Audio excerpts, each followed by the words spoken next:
Olá, boa noite. Está começando o Aparecer Debate, um programa para que você se informe e forme a sua opinião. Boa noite, Rafaela. Boa noite, Renato. Uma ótima noite para você que nos acompanha e para ficar, então, muito bem informado em mais uma terça-feira. E celebramos o Dia Internacional da Água nesta sexta-feira, dia 22 de março. E hoje, o Aparecer Debate vai falar justamente sobre o futuro da água no mundo. Afinal, temos quantidade o suficiente, ou melhor, temos qualidade e abastecimento adequado para todos? E de que forma devemos contribuir para um consumo consciente? Nosso planeta é 70% composto por água, mas apenas 2,5% é doce e a maior parte retida em forma de gelo, ou seja, não está disponível para o uso humano. E quando falamos sobre a distribuição da água no planeta, fatores como mudanças climáticas e o próprio desmatamento do meio ambiente afetam em cheio o nosso futuro. E a escassez de água é agravada pela desigualdade social e pela falta de manejo e uso sustentáveis por recursos naturais. E é sobre isso que conversamos agora com a Stella Goldenstein. Ela que é geógrafa e ativista na área de urbanização, com foco no meio ambiente, está aqui com a gente pela internet. Stella, boa noite. Obrigado por aceitar o nosso convite. Boa noite a vocês, boa noite a todos. Stella, vamos começar falando porque sabemos que no futuro a situação da falta de disponibilidade de água pode ficar mais crítica em cidades com alto índice de poluição, como as metrópoles. Qual seria o planejamento urbano e ambiental ideal para que esse cenário seja amenizado? Bom, não é uma pergunta simples, porque para resolver as questões de segurança hídrica, nós precisamos mobilizar praticamente todos os segmentos de governo e toda a sociedade. Não existe uma ação que sozinha resolva o problema, né? Você falou nas nossas metrópoles. É nas grandes cidades que estão os empregos, as oportunidades de educação, de saúde, atraem uma quantidade enorme de pessoas e cada vez mais as pessoas querem morar em cidades médias e grandes e metrópoles, não é? Mas em muitas dessas nossas grandes cidades, você não tem disponibilidade de água suficiente, ou seja, a água que tem no entorno não é suficiente. E a estratégia que a gente tem seguido ao longo de décadas é ir buscar água cada vez mais longe. Então, a Grande São Paulo, por exemplo, usa água que vem do Piracicaba. Atualmente usa água que estaria indo para a bacia do Piracicaba, para o Rio Paraíba do Sul, não é? E isso se repete em todas as grandes cidades do Brasil, inclusive aquelas do litoral, junto de Mata Atlântica, onde aparentemente a água é abundante, mas nós temos concentrações muito grandes de pessoas. Então, nós temos que racionalizar o uso da água. Isso significa fazer o reuso de água para indústrias que podem pegar água de estações de tratamento de esgoto e usar para suas atividades produtivas. Várias atividades agrícolas também podem usar água de qualidade pior, mas que sem competir com as operadoras do saneamento, ou seja, sem tirar água do rio, e sim usar água de reuso. Nós temos que diminuir vazamentos, perda de água. Nós temos que ter mais reservação, porque nos períodos de abundância, nós deixamos a água embora, correr para os rios, e uma certa quantidade precisa mesmo para garantir vida nos rios, mas se nós tivermos mais reservação, ou seja, represas e lagos, nós teríamos mais segurança para as cidades. Mas tudo isso exige muito planejamento, recursos públicos, tarifa paga pelo uso da água e políticas públicas de longo prazo. Nada você pode resolver quando a crise está instalada. Nós temos que ter políticas de longo prazo, seja de educação, de saúde, de urbanização e investimentos em saneamento.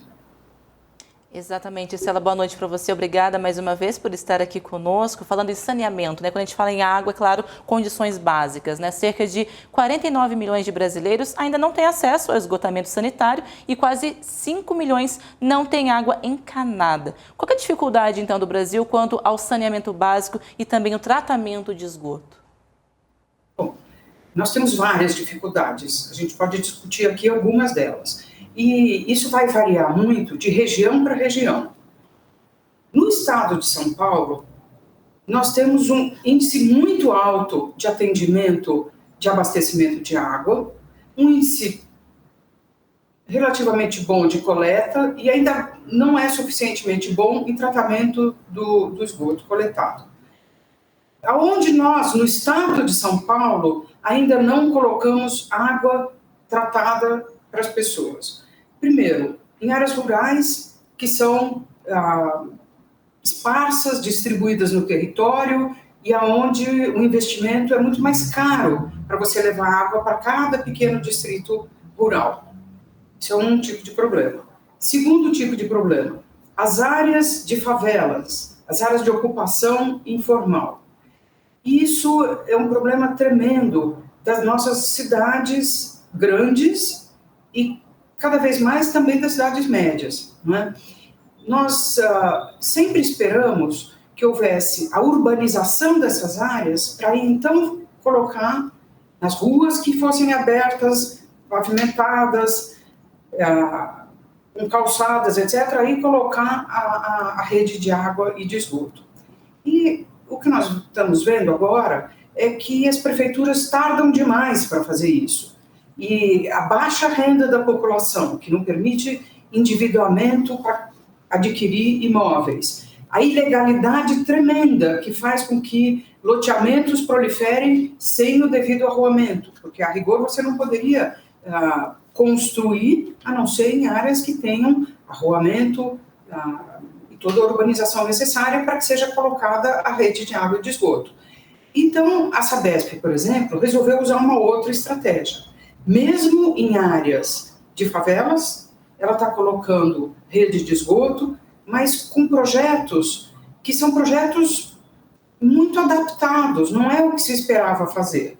Não é? Tem um certo fracasso da sociedade que obriga a Sabesp a fazer isso. Quer dizer, obriga a colocar redes de abastecimento e coleta de esgotos em lugares onde ainda não tem a urbanização. Então, essa é uma dificuldade muito grande.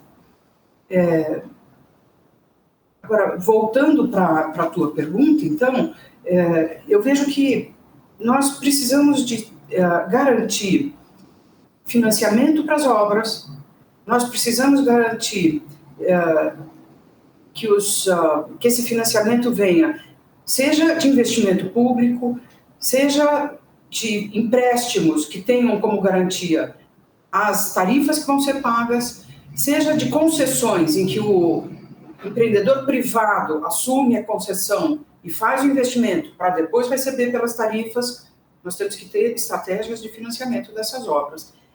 Nós precisamos de muito empenho político, porque nós precisamos da articulação de vários órgãos públicos para garantir a implantação das redes em toda a área de ocupação urbana, principalmente. Agora, Estela, esse atraso na universalização do saneamento básico também não atrapalha no combate ao desperdício de água? Certamente, certamente, porque, veja, ninguém vive sem água. Então, nós temos uma área que a gente diz, aqui não está universalizado. O que isso significa? Que as pessoas que moram lá usam água clandestina. Só que quem pega a água numa tubulação de uma concessionária e distribui, não tem nenhum compromisso com controle de perda, com quanto é gasto, em primeiro lugar. Segundo lugar, são tubulações precárias e perdem muita água. Então, tem desperdício tanto no uso como na distribuição, nessa canalização.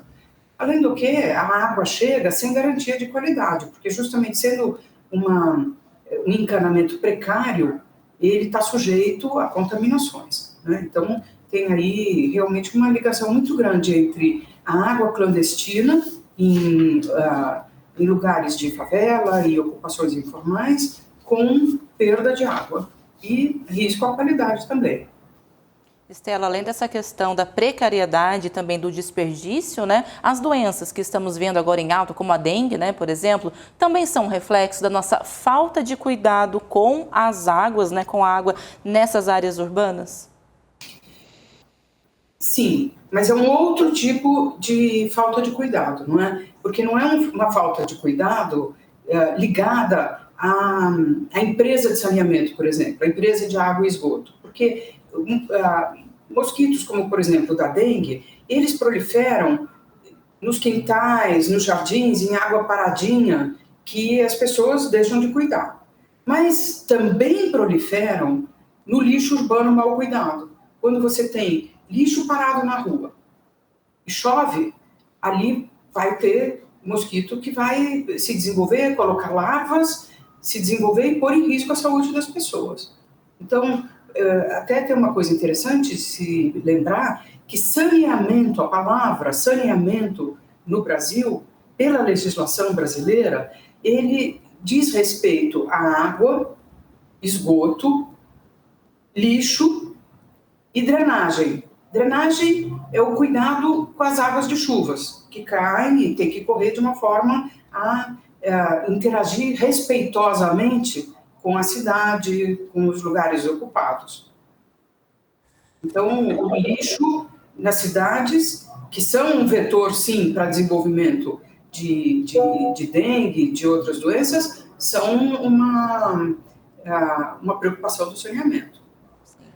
Estela, segundo o Grupo de Recursos da Água 2030, o mundo provavelmente vai enfrentar um déficit hídrico global de 40% até 2030, em um cenário sem alterações como a sociedade temos agora.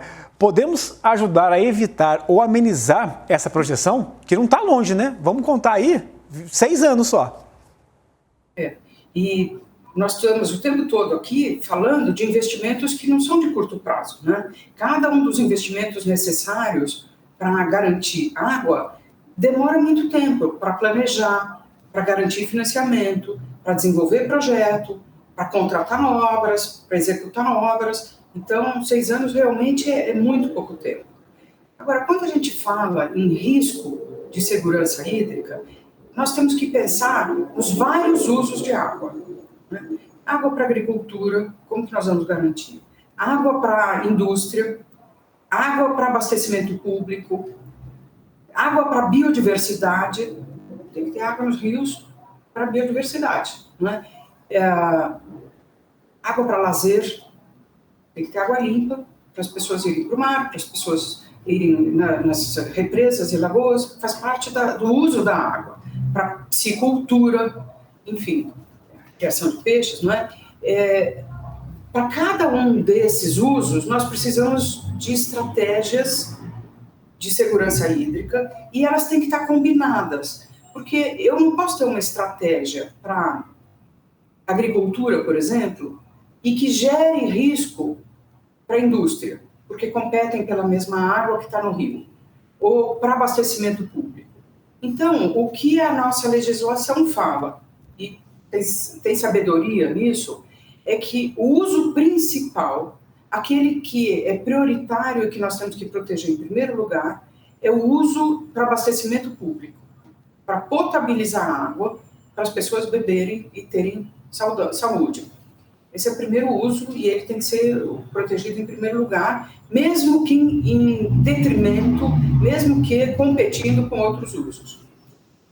Mas nós precisamos de estratégias, de planos e de projetos e de investimentos para garantir água para todos esses usos. E isso significa planejamento, significa, em cada bacia hidrográfica, eu pensar qual é a quantidade de água existente, quanto que chove, quanto que tem água distribuída no ano nos corpos d'água, ou seja, nos rios e lagoas e represas, qual é a minha previsão de piora em função de crise climática, porque isso já existe, contabilizado, já tem informação suficiente para a gente trazer isso para o nosso planejamento, e como que nós vamos investir em racionalização do uso, em proibir determinados usos, em ter mais reservação, em fazer reuso de água água tratada de estações de tratamento de esgotos. Como que nós vamos planejar o uso do solo, a distribuição das atividades no território daquela bacia para ter segurança hídrica? Por que eu falo naquela bacia? Porque quando a gente pensa, por exemplo, a bacia do Paraíba do Sul, a TV Aparecida, está localizada na bacia hidrográfica do rio Paraíba do Sul, que vai de São Paulo até o Rio de Janeiro, de um lado o litoral, de outro lado a Serra da Mantiqueira. Essa região exige um planejamento específico, que é diferente do planejamento da região da Grande São Paulo, onde a disponibilidade de água é diferente, a distribuição dela no ano vai ser diferente, os usos que eu preciso garantir são outros. Então, em cada bacia, eu tenho que considerar um determinado planejamento e garantir que ele vai até o fim. Eu não posso começar, aí muda o governo, faz um outro planejamento, muda de ideia. Isso exige continuidade, médio e longo prazos. Necessitamos, não é, Estela, dessa continuidade, até porque é para ontem que a gente precisa, né, de resultados positivos, né, e não ficar só apenas empurrando. Querida, muito obrigada, viu, pela sua participação, por trazer essas explicações para a gente aqui do estúdio e também para o pessoal que está acompanhando, para a sociedade como um todo. Obrigada a vocês, é muito gostoso dialogar com vocês. Obrigado, Estela. Gostamos também muito desse bate-papo aqui. Até uma próxima na TV Aparecida aqui com a gente. E fica essa necessidade, né, do poder público, mas também aí a gente ter a consciência, né, para poder aí fazer o consumo correto também de água. Estamos de volta com o Aparecida Debate sobre o futuro da água. E ao longo dos anos, projetos ambientais têm colaborado com a manutenção dos recursos hídricos. Além da conscientização pela educação ambiental, ações como de reflorestamento contribuem para o aumento de água nos lençóis freáticos. O Santuário Nacional de Aparecida, em parceria desde 2016 com a Fundação SOS Mata Atlântica, desenvolve um projeto para reflorestar um território de 272 hectares no Vale do Paraíba, interior de São Paulo. A natureza e sua infinidade de benefícios para a vida. Vista de cima, é difícil de imaginar esta área totalmente sem vegetação, mas era. Somente pastos, sem árvores. Até o Santuário Nacional de Aparecida iniciar o projeto de reflorestamento com a ONG SOS Mata Atlântica. Então, em 2017, de fato, começaram os estudos de quais espécies poderiam ser plantadas aqui, né? Porque quando a gente fala de reflorestamento, parece algo simples, né? Ah, vamos fazer um buraquinho e jogar semente. Ou quem pode, né, pegar um helicóptero e distribuir, fazer a chuva de semente na fazenda. Não é bem isso. Na verdade, houve um estudo por parte deles de quais espécies se adaptariam aqui, quais as espécies eram do passado, entrevista, verificação da comunidade dos remanescentes e o que daria certo nessa região, preparo do solo e aí sim trazer as espécies para reflorestar. Estamos em um dos trechos da Fazenda Santana que recebeu os trabalhos desta parceria de plantio e agora segue com a conservação. Ao todo, nas 3 fazendas, Santana e São José, aqui em Aparecida, e Sobradinho, em Taubaté, são 272 hectares no projeto de reflorestamento. A área toda equivale a 300 campos de futebol. Foram plantadas até dezembro mais de 500 mil mudas nativas de 150 espécies. O monitoramento segue até o fim deste ano e depois permanecerá a conservação para contribuir com o ciclo da água e a disponibilidade nos lençóis freáticos. Com a volta desse reflorestamento, você volta a ter os animais, né? Eu já vi 2 vezes lobo-guará aqui na fazenda, que é um animal considerado ainda em extinção. Você vê pássaros diferentes, coloridos, provavelmente os nativos, né? E quanto à produção de água, essa chuva ela é melhor absorvida, né? A gente fala que as árvores são a esponja do solo, né? Ela vai... Aí você tem a árvore que absorve, né, através de suas raízes, suas folhas, isso escoa para o lençol freático e alimenta os rios. Porque hoje, com o aquecimento global, a gente tem 2 problemas graves, né? Um que é as grandes massas de ar quente que causam aquelas chuvas catastróficas que trazem danos para cidades, erosões e etc., inundações, né? E tem a desertificação, né, a seca mesmo. Você tem regiões da Amazônia, por exemplo, passando por processo de seca. Em 4 anos de projeto, já foi possível identificar mudanças. Além do cenário mais verde, a represa com um nível mais alto e a volta da vida selvagem, nascentes que haviam secado foram encontradas na fazenda. Inclusive, no trajeto que fizemos, segundo os funcionários do santuário, fomos surpreendidos por uma. Esse reflorestamento trouxe de novo a esperança para nós e tem uma represa dessa, né, que agora está conseguindo verter água. Quando eu entrei aqui, ficava metade da tulipa essa água. E hoje faz muito tempo que eu não vejo essa tulipa aparecer, o que é bom. Nesta parceria, há contrapartidas para outros projetos socioambientais, como o Observando Rios, que o santuário, como voluntário, é apoiado pela SOS Mata Atlântica e monitora a qualidade e nível de poluição do Rio Paraíba do Sul, que corta o Vale do Paraíba. É um trabalho praticamente voluntário, apoiado pela SOS, onde eles mandam os reagentes, mandam todo o material para que esse o Rio Paraíba seja monitorado todo mês, com o objetivo de divulgar a qualidade do rio para as autoridades, chamar atenção sobre isso e que sejam tomadas ações sobre isso. Esse é o objetivo. Já que o plantio das árvores, nas espécies e locais certos, contribui para o futuro da água no nosso planeta, também deixei minha contribuição colocando a mão na massa, ou melhor, na terra. Reforçando que as árvores são extremamente importantes na conservação da água e têm um papel crucial de preservação da qualidade do ar e na sustentação da vida selvagem. Agora a gente fala sobre os desafios do uso da água na agricultura, já que tem sido apontada como suposta consumidora de 70% das reservas globais de água doce. E para entender melhor sobre esse setor, impactos e estudos relacionados, a gente conversa agora com o Marco Tomazoni, ele que é doutor e mestre em Geoquímica e Meio Ambiente pela Universidade Federal da Bahia, na área de concentração em Geomorfologia. Professor, boa noite, muito obrigado por aceitar o nosso convite.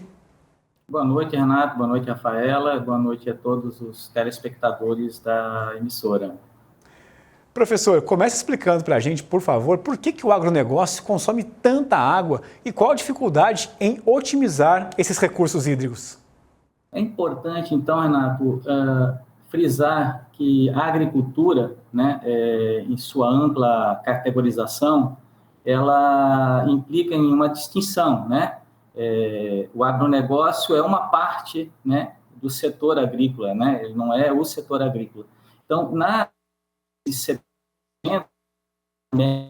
é uma no caso do Brasil, varia muito de região para região. Recentemente saiu um atlas muito interessante da Agência de Águas sobre detalhes muito interessantes sobre o uso e as formas desse uso nas regiões do país.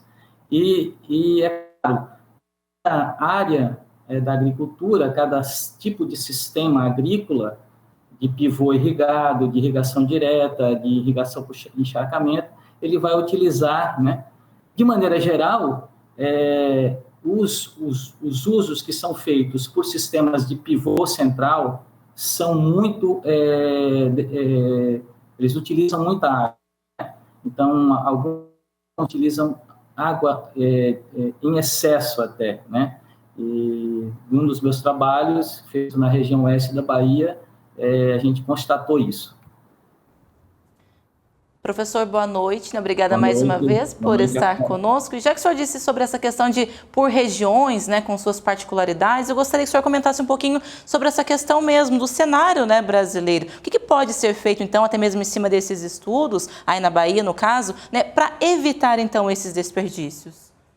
Então, um dos aspectos fundamentais que a gente consegue, para a gente pensar o uso da água na agricultura, é pensar sobre os aspectos, antes propriamente de chegar a ele, né, que chegar ao uso efetivo para uma condicionante econômica humana, é a gente pensar de que maneira, né, a água é, digamos, produzida, ou a água se transforma no próprio planeta.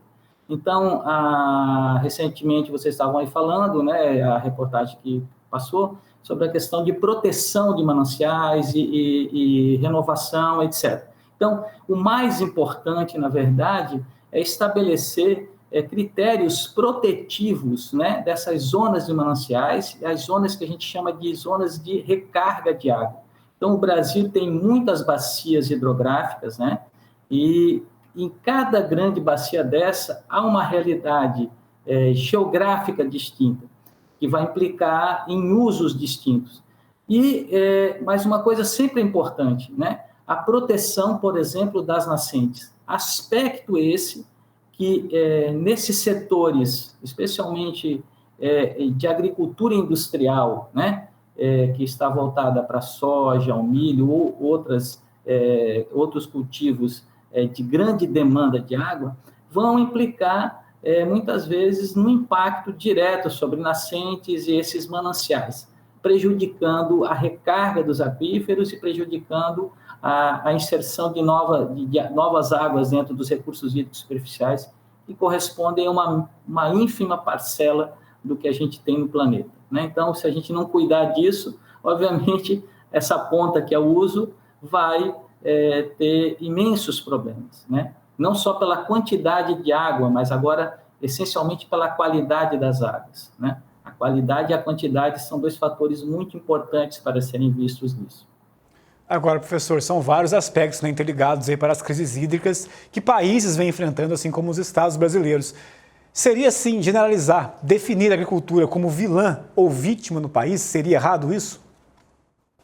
Bom, sempre a gente tem que tomar cuidado, né, Renato, sobre a questão de uma ideia que a gente possa polarizar a discussão entre o certo e o errado, o verdadeiro e o falso, né? A gente tem que utilizar os mecanismos da ciência, os mecanismos que possam trazer a gente uma visão mais clara e mais profunda dos problemas que nos acometem, né? Então, existem setores, né? Existem setores na indústria, setores na agricultura, que são setores predatórios. Eles utilizam recursos, né? Haja visto na mineração, né? A gente viu aqui o que aconteceu no Brasil, os dois grandes impactos danosos, os maiores impactos do planeta, né? A BHP, né? Por uma prática danosa, né?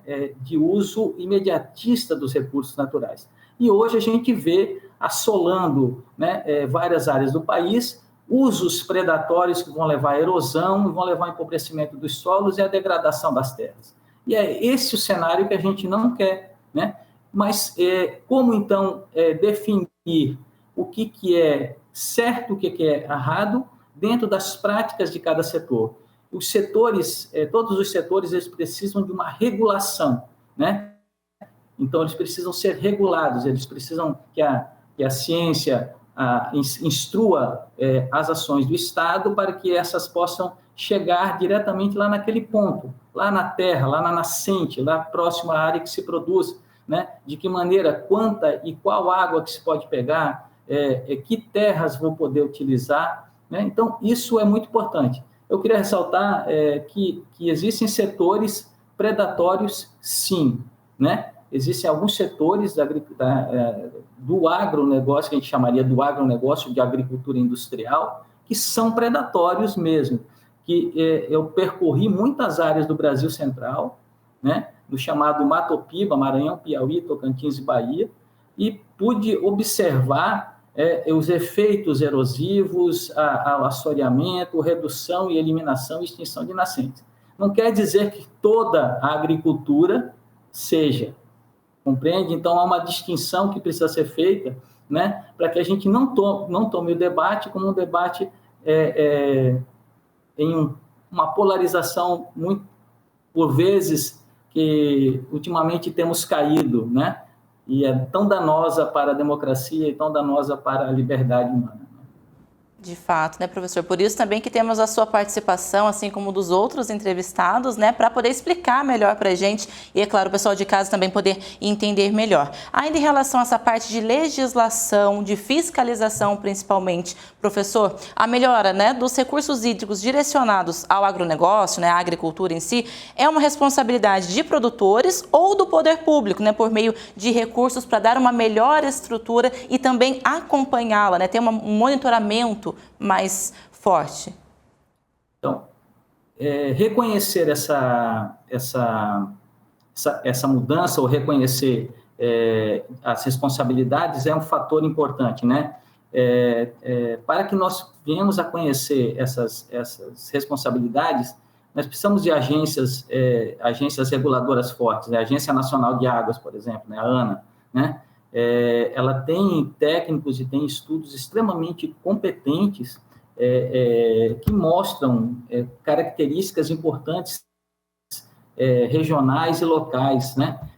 E dentro disso, obviamente, temos o próprio Estado, né? Ou os estados, né? Regulando, né? Através de suas agências estatais, o controle do acesso à água, né?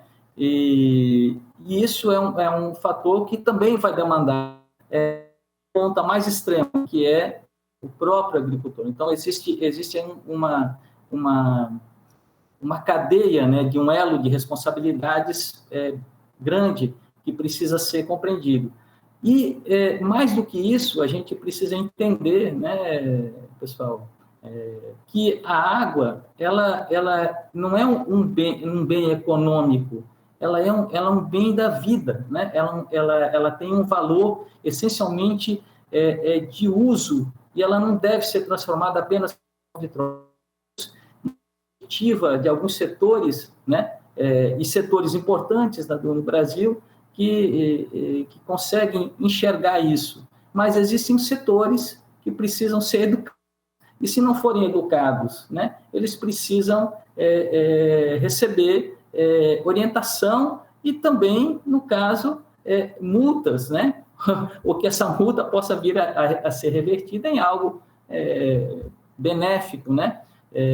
Porque a questão da água é muito crucial, né? O ser humano ele pode viver sem comida por algum tempo, sem sacrifício. E a água é um escasso, está se tornando cada vez mais escasso no planeta, em termos de quantidade e qualidade. E a agricultura, como é a ponta que sustenta, né, que vai dar a toda essa população o alimento, né, e muitas vezes a gente não pode confundir que quem dá o alimento, na verdade, não é o setor agroindustrial, né? Quem alimenta o Brasil é a agricultura camponesa, verdade? Isso não é um mantra, isso é uma realidade, é um fato de dados e muito claros.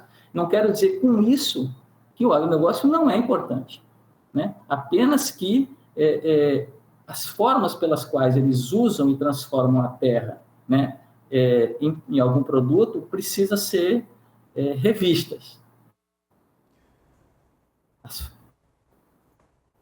Agora, professor, temos só mais 2 minutinhos aqui. Temos 2 minutinhos. Mudanças levam tempo, né? Quanto seria necessário para o nosso agronegócio ser mais ecologicamente correto?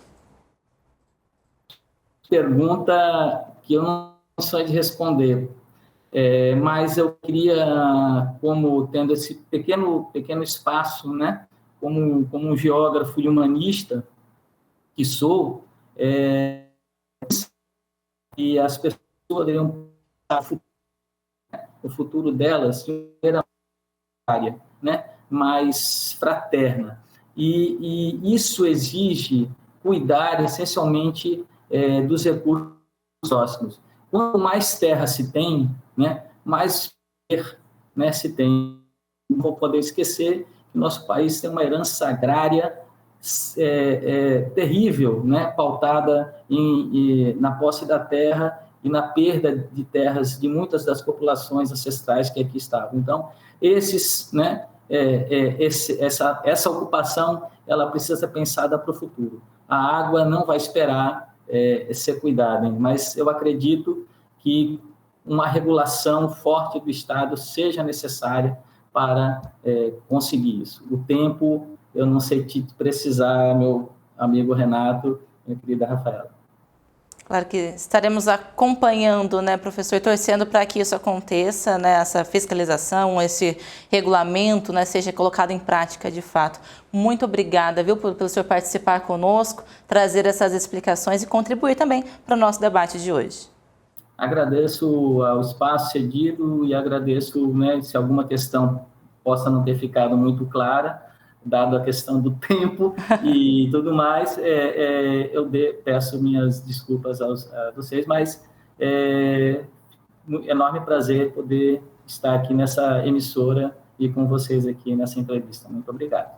Foi ótimo o nosso bate-papo, professor. Muito obrigado pelo nosso convite. Até uma próxima aqui com a gente na TV Aparecida. O Aparecida Debate sobre o futuro da água está de volta. E neste bloco vamos falar sobre as mudanças no clima, os impactos nos oceanos e, consequentemente, no nosso dia a dia.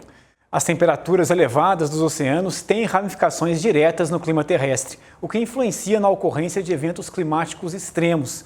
E para nos explicar melhor, conversamos agora com o André Lanfer, ele que é mestre em Oceanografia Química e Geológica pela USP e doutor em Meteorologia pelo INPE. Atualmente é pesquisador do CPTEC-INPE, trabalhando no desenvolvimento do modelo climático brasileiro.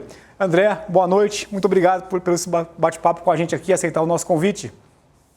Boa noite, Rafaela, boa noite, Renato, boa noite a todos que estão nos acompanhando. É um prazer poder estar aqui compartilhando um pouco da nossa vivência do dia a dia, né, sobre o clima, sobre as mudanças climáticas, sobre a variabilidade do clima como um todo. Né? É um prazer estar aqui com vocês. André, comece explicando para a gente, por favor, então, o papel dos oceanos nas mudanças climáticas globais. Olha, os oceanos, né, do planeta, eles fazem um papel muito importante em manter o nosso planeta aquecido. Tá? A maior parte da radiação solar é absorvida pelo oceano, né, sobretudo nas regiões tropicais, próximo do Equador, né, onde o oceano atua como um grande armazenador de calor, né, como se fosse um grande painel solar armazenador de calor. É claro que os continentes também absorvem a luz do Sol, e assim como a atmosfera também ajuda a reter o calor. Senão a gente perderia para o espaço. Mas o oceano ele não só armazena calor e mantém o planeta aquecido, como distribui esse calor ao redor do globo. Né? As moléculas de água, quando são aquecidas, né, elas trocam calor e processos com ar, né, através de evaporação, através de troca de calor direto. Né? O oceano está em constante evaporação, então ele aumenta a temperatura e a umidade do ar em volta, né, à sua volta. Além disso, como um grande modulador, ele leva calor das regiões tropicais para as regiões polares, através das correntes marítimas. Essas correntes marítimas podem ser entendidas como grandes fluxos de água que vão levar calor predominantemente das zonas tropicais para os polos e levar frio, entre aspas, das regiões polares para as regiões equatoriais. Né? O oceano, então, na verdade, ele é um grande regulador climático, né, no nosso planeta. Não só com relação às mudanças que vão ocorrer, mas é o grande regulador climático do nosso planeta. Tá? Então, de uma certa forma, a gente pode pensar, né, que o oceano é o que possibilita a gente ter o planeta da forma como a gente conhece hoje, tendo áreas habitáveis, né, seja para nós humanos, seja para outros organismos, né, da forma como a gente conhece. Se nós não tivéssemos as correntes marítimas, nós teríamos uma zona equatorial, uma zona tropical muito mais quente, e as zonas de maiores latitudes, zonas polares, muito mais frias do que são hoje.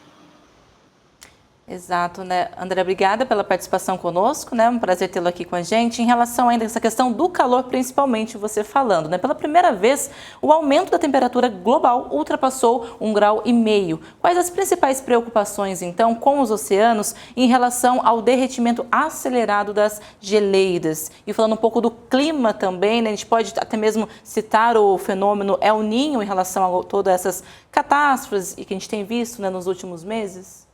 Olha, muito interessante a pergunta, Rafaela, porque, de fato, né, nós temos aqui o derretimento das geleiras, né, muito evidente para a questão de mudanças climáticas. Mas não é a única coisa que acontece para a elevação do nível do mar. Tá? O derretimento das geleiras, sim, de fato afeta o nível do mar, né? Quanto menos água nós temos retidas de forma sólida sobre os continentes, ao se derreter, essa água vai para o arcabouço dos oceanos e eleva o nível do mar. Mas não só isso, a própria expansão térmica dos oceanos pode fazer com que o nível do mar suba. Na verdade, mais da metade da elevação do nível do mar projetada com o aquecimento global se deve pela expansão térmica.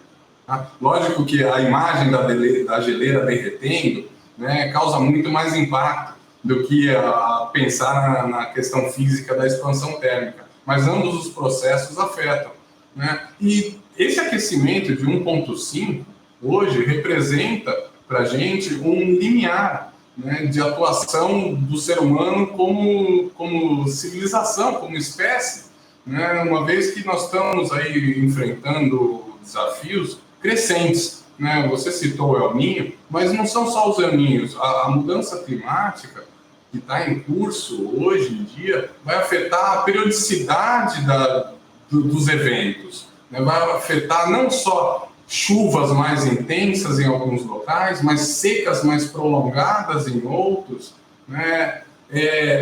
Momentos de ciclones mais periódicos, mais frequentes ou mais intensos, né? Ou até mesmo pontos relativamente positivos, que é a abertura de um canal de navegação no Ártico, por exemplo, né? Então, as mudanças climáticas, elas afetam o ser humano de diversas formas e quebram os padrões que a gente conhece, né, de variabilidade de eventos extremos, né? O El Niño também, nós tivemos agora esse último verão, né, um recorde nas temperaturas no Pacífico Equatorial, que é onde se define o El Niño, né? E isso acarreta chuvas em grande escala no nosso sul do país, mas também secas prolongadas mais no Nordeste. Tá? Então, os impactos das mudanças climáticas, elas não são uniformes. O aquecimento, sim, ele se dá no planeta como um todo, e lógico que em regiões mais e outras regiões menos, mas as consequências desse aquecimento global se vê sentido de formas diferentes nos seus diversos lugares. Tá? Você falou aí sobre os efeitos do aquecimento global, né, como os efeitos extremos, por exemplo. Mas como isso, então, poderia afetar a disponibilidade de água em nosso planeta? Nossa, isso é bastante interessante. Então, nós temos locais onde já não existe muita chuva e que pode passar a ter menos chuva. Assim como temos locais onde já existe uma quantidade de chuva abundante que pode passar a ter mais, né? A gente tem que pensar na disponibilidade hídrica de diversas formas. A mudança climática é um dos fatores que estão impactando e que estão forçando a gente a pensar no assunto, mas não só o uso humano da água também afeta a nossa disponibilidade. Se a gente pensar que a água doce disponível no planeta, ela é de uma quantidade muito inferior do que a água salgada, e a água doce disponível é uma fração ínfima da água que nós temos disponível no planeta. E se nós ainda mal utilizarmos esses nossos recursos hídricos, a situação complica. Como um mau uso, eu dou um exemplo, né, da poluição de rios, da poluição, da não manejo de regiões que são fontes de água, das nossas nascentes, nossos rios como um todo, né? É muito engraçado, eu estive no Peru faz uns 3 anos, eu conversando com um pesquisador de lá, falando, nossa, nós temos problemas, às vezes, de falta de água na nossa cidade, né?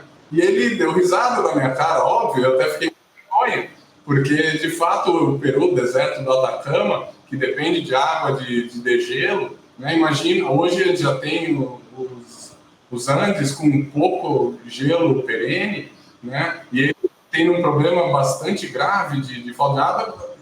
Escutando de mim, um brasileiro, o país que mais tem água doce disponível, de problema de falta de água. Então, é também uma questão de gestão, é também a questão de resolução de conflitos do uso, né? Hoje nós temos que uma grande parcela da água utilizável vai para a agricultura e para a indústria, tá? E uma outra parcela para o consumo humano. Adequar os usos também está atrelado nessa questão, Renato. E, André, até mesmo essa questão de precariedade, né, de água, né, diante dessa falta de água doce no mundo. Então, a dessalinização da água é uma possível solução para a crise hídrica? A gente pode discutir isso um pouco? Olha, para alguns locais, né, vou citar o exemplo de Israel, a dessalinização é fundamental, senão eles nem teriam água disponível, né? Não só a dessalinização e o tratamento de 100% dos esgotos, né, para fazer com que seja um ciclo contínuo. Mas sim, a dessalinização é uma possibilidade, tá? Ela ainda se esbarra na questão do custo, ela já decaiu muito, né? Eu estava vendo ultimamente que o preço para gerar 1.000 litros de água baixou dos $3 para 50 centavos atualmente do dólar.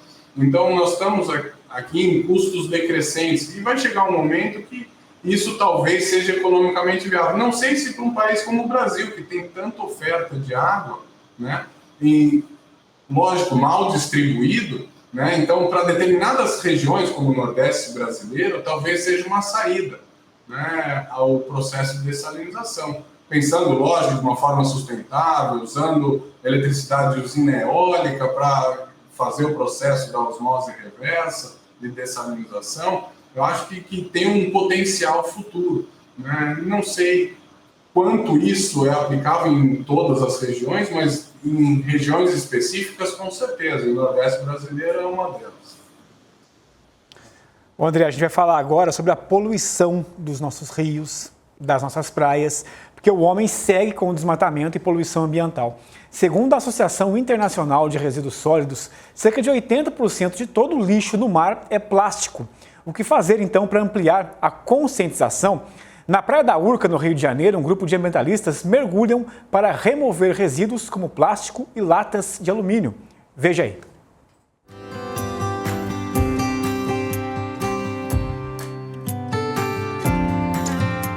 Muitos desses materiais estão descartados há semanas e acabam se transformando em uma espécie de casa para pequenos animais marinhos. O Ed é apaixonado pela vida marinha. Ele se interessou por mergulho na década de 80, trabalhou com exploração de frutos do mar e com aquarismo, até que um dia a ficha caiu. Ele decidiu criar um projeto de educação ambiental.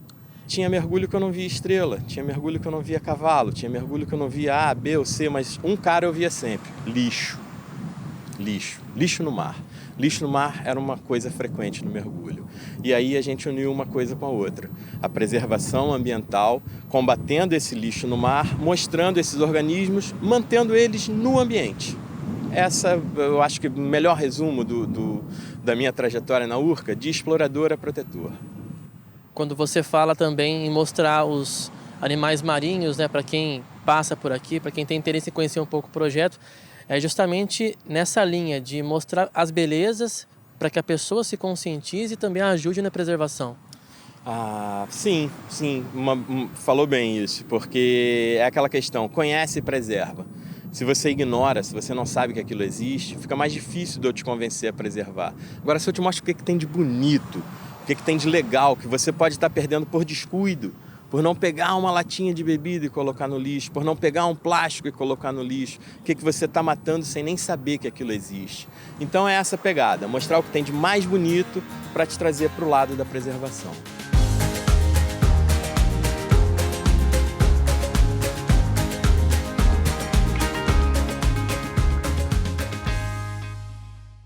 Bom, André, esse é um dos exemplos, né, de ações que são realizadas. Eu gostaria que você comentasse conosco, mas também com foco, né, no desenvolvimento sustentável. A ONU criou a década do oceano, né? Fala um pouquinho assim pra gente, né, dos objetivos e também as metas, né, até 2030. Está perto.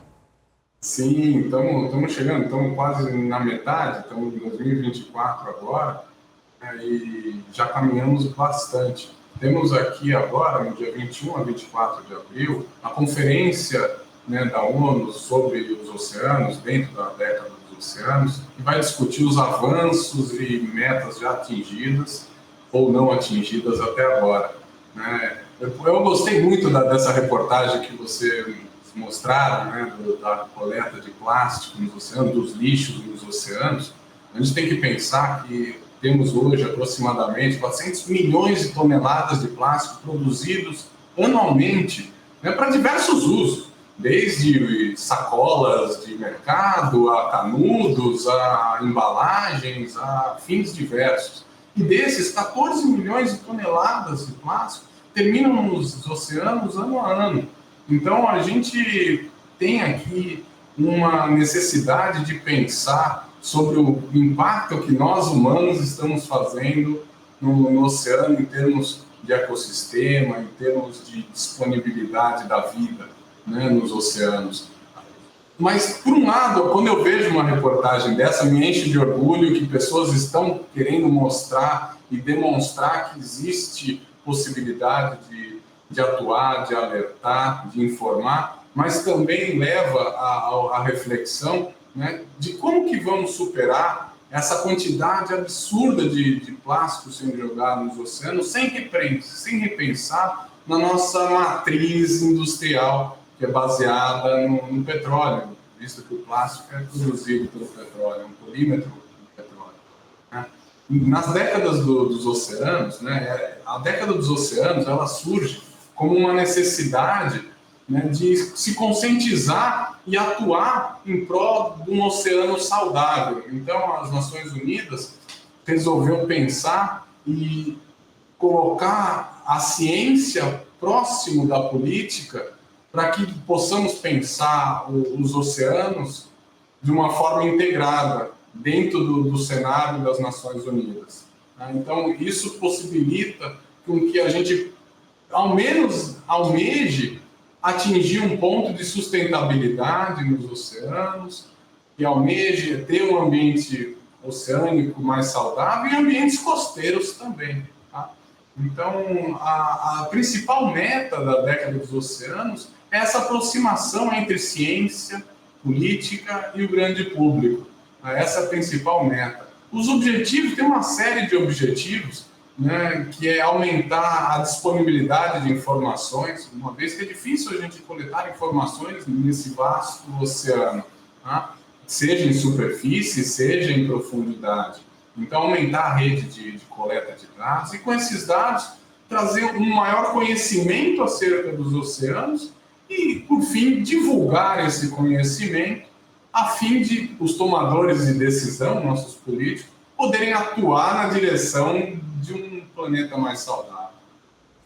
André, muito obrigado, viu, pela participação com a gente aqui nesse Aparecer Debate. Vimos aqui ao longo do programa que, além das questões governamentais que fogem, claro, do nosso alcance, também podemos fazer a nossa parte para ajudar na preservação de água aqui em nosso planeta. Muito obrigado mais uma vez e até a próxima aqui na TV Aparecida. Eu que agradeço, muito obrigado, Rafaela, Renato, a todos da TV Aparecida e a todos que estão nos ouvindo. É um prazer. Ótima semana, obrigada, André, pela participação.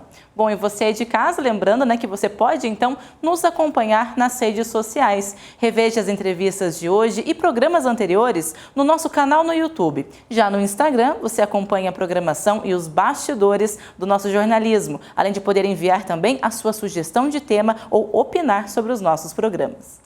E nós ficamos por aqui. Uma ótima noite para vocês e até a próxima. Até semana que vem. Tchau, tchau.